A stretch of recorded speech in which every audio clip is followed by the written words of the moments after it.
ملتان میں انسانیت کو شرما دینے والا واقعہ پیش آیا ہے، جہاں ایک بے بس خاتون کو اس کے اپنے شوہر اور سسر نے ظلم کی انتہا کرتے ہوئے زندہ جلا دیا۔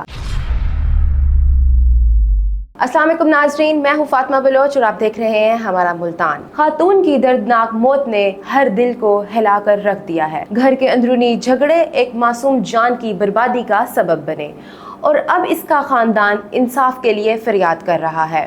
اس المناک ثانیے نے علاقے بھر میں غم اور غصے کی لہر دوڑا دی ہے۔ ایک بیٹی کی چیخیں اور اس کی جلتی ہوئی زندگی نے پورے سماج کو سوالوں کے کٹہرے میں لا کھڑا کیا ہے۔ ہمارے ساتھ موجود ہیں ہمارے رپورٹر عامر چاند، جو اس کیس کی کوریج کر چکے ہیں۔ آئیے ان سے مزید معلومات لیتے ہیں، ان سے پوچھتے ہیں کہ یہ دردناک واقعہ کیسے پیش آیا۔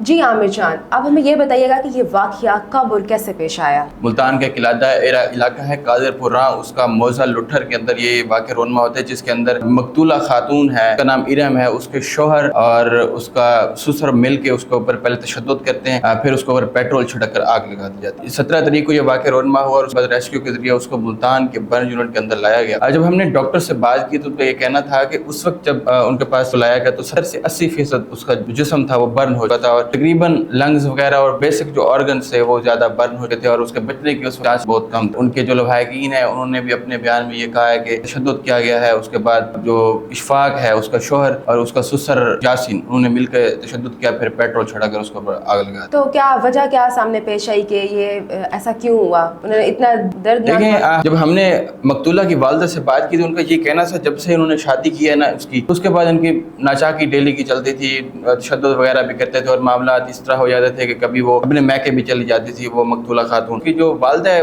اس کا یہ کہنا تھا کہ حالات ہوتے تھے، لڑتے جھگڑتے تھے، تو میں نے اس والدہ کہہ رہی تھی کہ میں نے اس کو کہا کہ بیٹا اب جب آپ نے گھر واپس آنا ہے نا، تمہاری لاش آئے گی ہمارے گھر کے اوپر، آپ نے مر کے آنا ہے، ایسے واپس نہیں آنا لڑ کر کے آپ کے ساتھ جتنا ظلم کرے۔ یہ ہمارے معاشرے کی جو ہے نا ایک کمی ہے، ایک فرسودہ روایت ہے کہ ہم عورتوں کے اوپر اس طرح سے اپنی بیٹی کو کہہ دیتے ہیں کہ ان کا آپ کے شوہر ہے، آپ کے سسرال ہے، جتنا بھی وہ ظلم کرے اور اپنے برداشت کرنا ہے، اور انہوں نے بھی ایسے کیا کہ آپ نے برداشت کرنا ہے، جس طرح سے بھی کریں۔ ان کو موقع ملتا رہا، انہوں نے تشدد کیا اور اس کے بعد معاملہ یہاں تک آ پہنچا کہ اس کو آگ لگا دی پیٹرول۔ اچھا، تو آپ اس بارے میں کیا کہنا چاہیں گے کہ جو مقتولہ خاتون کی ازدواجی زندگی تھی وہ کیسی تھی، اس میں کیا مسائل پیش آئے تھے؟ اس کی والدہ سے بات کرنے کے بعد ہمیں یہ پتہ چلا کہ مقتولہ کے جو گھریلو ازدواجی زندگی تھی وہ اتنی زیادہ بہتر نہیں تھی، کچھ اچھی زیادہ نہیں تھی، اور اس کے ناچاکی چلتی رہتی تھی، لڑائی جھگڑا ہوتا تھا اور گھر واپس بھی آ جاتی تھی۔ سسرال والے اور اس کے شوہر کو مزید جو ہے نا وہ پاور ملتی گئی، مطلب وہ تو آگے کچھ نہیں کہہ رہے، رسپانس نہیں کر رہے، تو ہم جو ہے نا مزید اس کو تشدد کرتے رہے، اور پہلے بھی ان کو تشدد کا نشانہ بنایا جاتا رہا تھا،